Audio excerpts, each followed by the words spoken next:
I'm Shanae Calhoun, and I am your transformative leadership coach. Raise your hand if you get to the end of your day and you don't know what to do with yourself, or you get to the weekend and you have so much free time that you don't know what to do with yourself. Probably not many hands raised. In our hustle-centric society, it's easy to view ourselves as machines where we're constantly pushing to meet demands. I think that we need to challenge this norm. I've been living in my Revive and Thrive era for a couple of years now. And today I want to share with you what ushered me into my Revive and Thrive era and how you can do the same.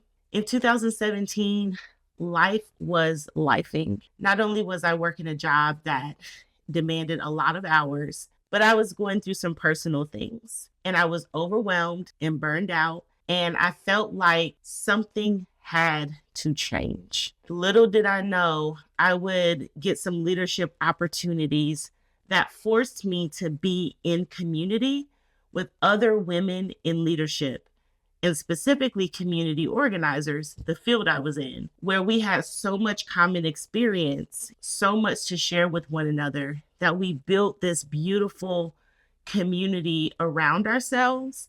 And it became this cocoon or chrysalis or incubator for greatness. Shout out to the inaugural class of Power 50, which is a program of community change. It's in those moments, being in community with my sisters and being able to focus on my own leadership and development, that I realized what I needed in order to stop just surviving, but really start thriving. And so I'm going to share with you 3 steps that I took, 3 steps that you can take if you are tired of feeling overwhelmed, if you are done with burnout and you want to go from surviving to thriving. 3 steps. In order to usher in your Revive and Thrive era, I recommend that you find a community, take inventory, and build identity. 3 steps that if you sit with these and commit to these steps, you will find yourself in your Revive and Thrive era. So let's talk about step 1, finding community. It is a little hard to find and build community, especially as you get older. But I would encourage you to find an affinity group. Maybe it's a small group of people in your profession. Maybe it's a small group of people in your faith community. Maybe it's a small group of people in another organization that you're a part of. If it's hard, and even if you have one of those groups, one of the things that I'm committed to doing through my coaching program is helping Black and Brown women bosses find community. And so I've got a couple of offerings for you. You can go to our free online community called 3T, which is short for the Thrive Tribe. And if you want to really invest in getting into your Revive and Thrive era, then I suggest you check out my Rise Masterclass, because through that experience, you'll be with a cohort of Black and Brown women bosses who are leveling up in their leadership. And that includes a healthy work-life rhythm. So in order to get into your Revive and Thrive era, I am convinced that you've got to first find community with people who want the same things that you want and are trying to go where you're trying to go. Now, when it comes to getting into your Revive and Thrive era, you've got to find community, but you've also got to take inventory. And it makes finding community make so much more sense, because who wants to take a test that they know they're already failing? But you've got to take inventory of what's happening with your wellness. How is your physical health? How is your emotional health? How is your mental health? How is your spiritual health? Those are 4 energy sources that are meant to fuel you through your day, weeks, and months. And if you are not replenishing those energy sources, it is having an impact on your wellness. And so once we decide that it's time to get into this Revive and Thrive era, taking inventory is the step that you can take to really get serious about what you're going to do to change the trajectory of where you're going. One of the ways that I take inventory is by taking what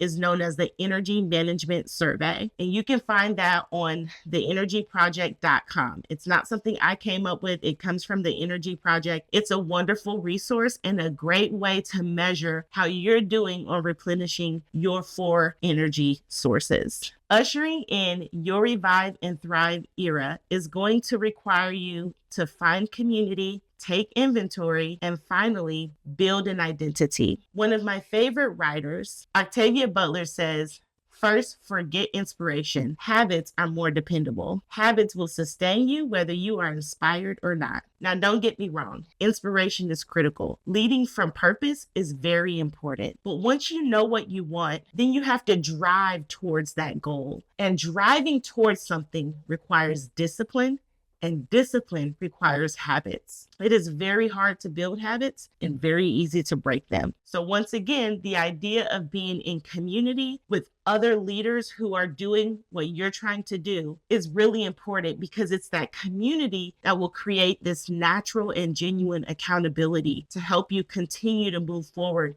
in your Revive and Thrive era. So building identity is about deciding that you are the person you want to be. Are you someone who's trying to be more healthy, or are you someone who is more healthy? Are you someone who is trying to spend more time with family, or are you someone who prioritizes family? It's about taking on the identity of the things that are important to you. Are you someone who prioritizes your physical fitness, or are you someone just trying to do that, right? Building identity is about looking for the simple and small habits that are going to produce the outcomes that you're looking for. And once again, my Rise Masterclass is a community that can help you, first of all, just identify on this journey of Revive and Thrive. It can help you take inventory so that you don't have to do it alone. And it can help you build the identity around the habits that you need to, which is something that is very hard to do on your own. We're relational creatures. We are not meant to go it alone. And so for any leader out there that feels isolated and that feels like people don't understand what you're going through, I need you to know that that is not true.